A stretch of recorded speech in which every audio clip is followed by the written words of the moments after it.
இன்னைக்கு திருமாவளவன் கிட்டத்தட்ட திமுகவுடைய சொம்பாக மாறிட்டார், திமுகவுடைய அண்டாவாக மாறிட்டார். இன்னைக்கு பட்டியலின மக்களுக்கு எதிராக ஏதாவது பிரச்சனைகள் நடந்தது அப்படின்னா அந்த பிரச்சனைகளை பற்றி பேசும்போது யாரை குற்றம் சொல்லணும்? இன்னைக்கு ஆளும் கட்சியா இருக்கிற திமுகவை தானே குற்றம் சொல்லணும். நீங்க இதுக்கு முன்னாடி அதைத்தானே பண்ணீங்க. அதிமுக ஆட்சியில பட்டியலின மக்களுக்கு எதிராக குற்றங்கள், வன்கொடுமைகள் இதெல்லாம் நடக்கும்போது நீங்க யாரை குறை சொன்னீங்க? அதிமுக ஆட்சியை தானே குறை சொன்னீங்க. அதிமுக ஆட்சியில் பட்டியலின மக்கள் பாதிக்கப்படுகிறார்கள் இப்படித்தானே சொன்னீங்க.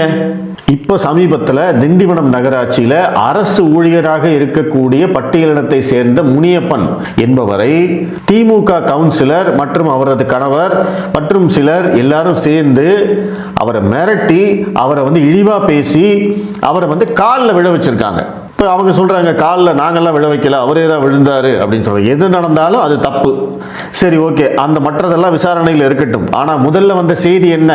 அவரை மிரட்டி காலில் விழ வைத்தார்கள் அப்படிங்கிறது தான் செய்தி. அப்போ அந்த செய்திக்கு நீங்க ரியாக்ட் பண்ணணுமா வேண்டாமா?